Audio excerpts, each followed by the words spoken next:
The scripture reading for today is from the 11th chapter of the book of Numbers. Numbers has the world record for the most uses of the word begat.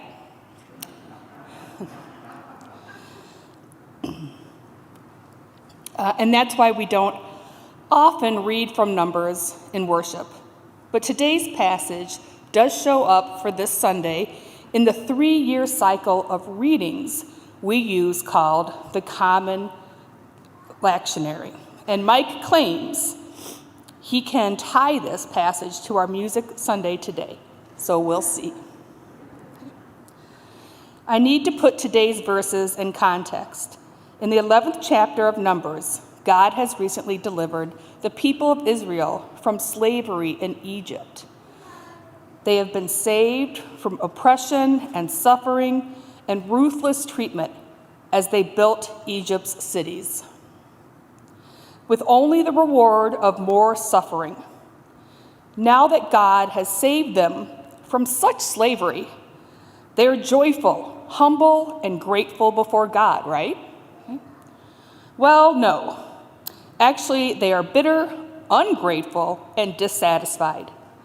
Since crossing the Red Sea and leaving Egypt, they have had enough food to survive, but they have had no meat to eat. And they complained to Moses, "What is the matter with you, Moses? You led us out here into the wilderness to suffer with no meat? Back in the good old days, in Egypt, there was a chicken in every pot. We want meat." Long story short, Moses has had enough. He tells God, "Look, I can't deal with these people anymore. Just kill me." But rather than put Moses out of his misery, God decides to appoint 70 people to help Moses so he doesn't have to do all of the work of leadership. 68 of those helpers go out to the tent of meeting where God is living. And they receive the Spirit of God and start to speak with the voice of God or prophesy. But 2 of those helpers remain in the camp rather than going out to the tent of meeting. And then, finally, that's where today's reading picks up from the 11th chapter of Numbers. 2 of the men remained in the camp, one named Eldad and the other named Medad, and the Spirit rested on them too. They were among those signed up to help Moses, but they had not gone out to the tent. And so they prophesied that in the camp among the people, and a young man ran and told Moses, "Eldad and Medad are prophesying in the camp." And Joshua, the son of Nun, the assistant of Moses, one of his chosen men, said, "My lord Moses, stop them." But Moses said to him, "Are you trying to protect my authority? No, no, no. Would that all the Lord's people were prophets, and that the Lord would put his Spirit on them all." Then Moses and the elders of Israel returned to the camp. Thanks be to God for these words of life. You'll see from the content of this sermon that I would really rather deliver this today down there from the floor, maybe walking back and forth among the people. But given COVID and the fact that I will be better understood if I don't have my mask on, I think I will not deliver it that way, but will stay up here today. But I want you to know that you should consider today's sermon to be an exercise in imagination. Now, I'm not sure what the practical implication of my message today should be, nor even what I would want the implications to be if I got to just magically make it so. My goal, though, is to give you a glimpse of what a gathering of early Christians might have looked like in the very early days of Christianity, before most of the New Testament was even written. The earliest part of the New Testament is the letters written by the Apostle Paul, St. Paul, and those letters, remember, written before the Gospels even, before Matthew, Mark, Luke, John, before the book of Acts, before the book of Revelation. Paul's letters are the earliest writings, and those letters give us some glimpses of what an early following of Jesus' followers was like. In the early days, being a Christian was not defined by what you believed about Jesus. Let that sink in. Being a Christian was not defined by what you believed about Jesus, but rather it was defined by whether you showed up for the gathering of people who met in the name of Jesus. Communal identity, not individual belief, is what made you Christian, although when these letters were written, that word didn't even exist yet. This early gathering of people was called the assembly, which is the Greek word ecclesia. It was an interesting word choice that Paul and the early Christians used here because the word ecclesia had political overtones, which actually kind of survive even in English today. Think of the Illinois Senate and the House of Representatives, which together make up the Illinois General Assembly. That word in Greek would be ecclesia.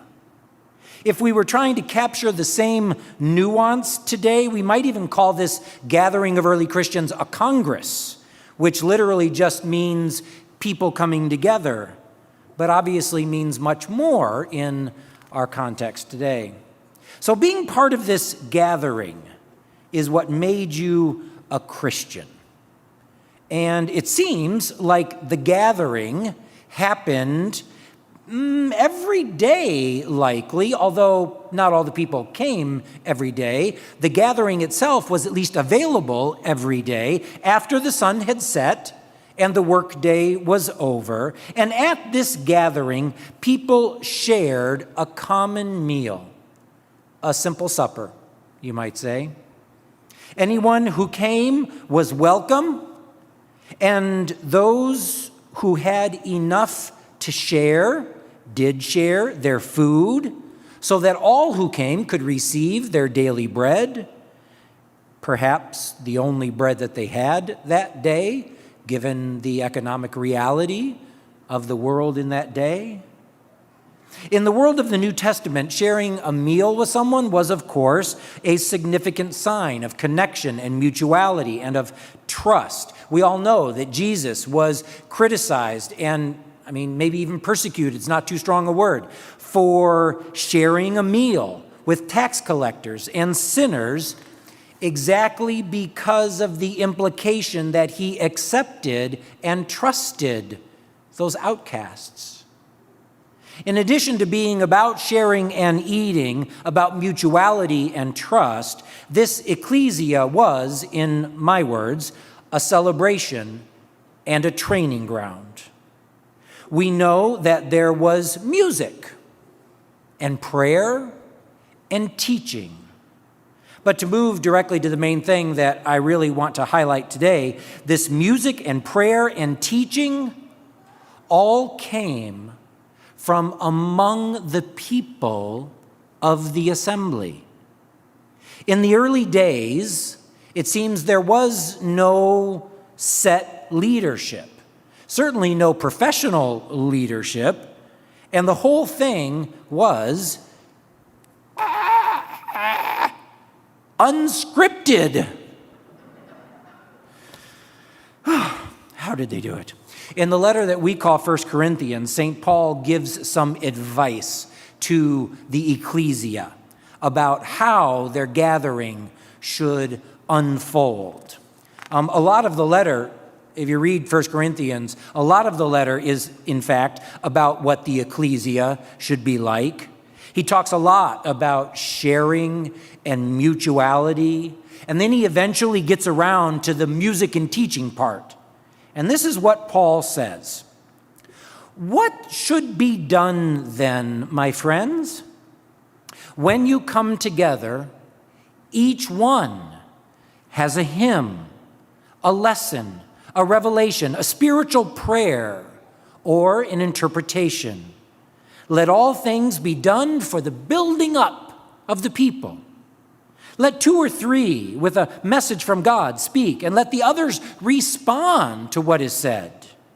If a revelation is made to someone else sitting nearby, let the first person be silent, for you can all prophesy, one by one, so that all may learn and be encouraged. And the spirits of prophets are accountable to other prophets. For God is a God not of disorder, but of peace. Maybe the 2 key words in all of that reading are each one. Each one has a hymn, a lesson, a revelation, a spiritual prayer, or an interpretation. In other words, everyone contributed to the celebration and to the prayers and to the teaching, just like everyone shared what they had with others. There was no special class of leaders. Nobody like me up here at the front determining what happens next. There were no leaders or experts or holy ones. There was rather the people, the assembly, the ecclesia, and everyone had something to contribute for the well-being of the whole. Each one had something to offer. Now, if you are a believer, as I am, in the idea that people are people, and if you have spent 5 minutes observing the way these people behave in groups, you will have already thought to yourself, oh, geez, that could get crazy. Who knows what other people will say or do? And indeed, it sounds like things did get crazy in these early gatherings. Just in 1 Corinthians, we see that people got drunk.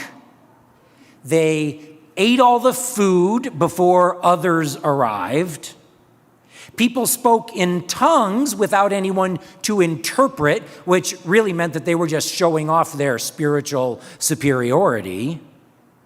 People argued. Women took their head coverings off. Can you believe it? Things got crazy indeed, and it is not surprising that in other later books of the New Testament, we see what you might call a conservative backlash and the promotion of a much more structured, sadly patriarchal and hierarchical view of this ecclesia. But my point today is that the glimpses that we get of the early Christian ecclesia show that Moses got his wish. You heard that story that Catherine read earlier, telling us about stuff that happened more than 1,000 years before Jesus and the New Testament, telling us that Moses didn't try to protect his own authority because he knew that the only thing that mattered was God's authority. Would that all the Lord's people were prophets, and that the Lord would put his Spirit on them all, Moses said. And in the early church, they shared that same hope and prayer. And in many ways, although perhaps not always, it was a beautiful thing. when God's Spirit was upon all the people. Now, as I said at the beginning of this sermon, I'm not sure what the practical implications of my message should be today, but I want us all to think on these things and at least have this in the back of your mind when you think about what the church is and what the church should be, who we are in the world today. What does it look like for us to be a community of sharing, of mutuality, an ecclesia where each one has a hymn, a lesson, a revelation, a spiritual prayer, or an interpretation? What does it look like for us to be an ecclesia where the Lord has put his Spirit upon all? Finally, quickly, I promise, I claimed that I would tie all of this to our music celebration today. So here goes. Music is probably the part of our gathering where we come closest to the vision of this New Testament ecclesia. Because every Sunday, but especially on a Sunday like today, we see that the Lord has put his Spirit on so many, and so many contribute to the beauty that we experience today. Each of you, through your singing, through your hymns, through the quiet humming under your mask, and each of you who help us offer beautiful music today. Each of you lifting your voice from the hymns and the music beyond, all of you have a Spirit from God.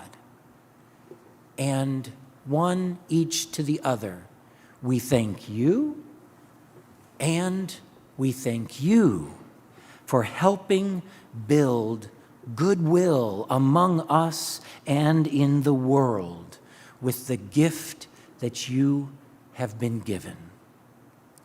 So now, let us all lift our voices together in song, this song that is actually a prayer in asking our precious Lord to take our hand and lead us home.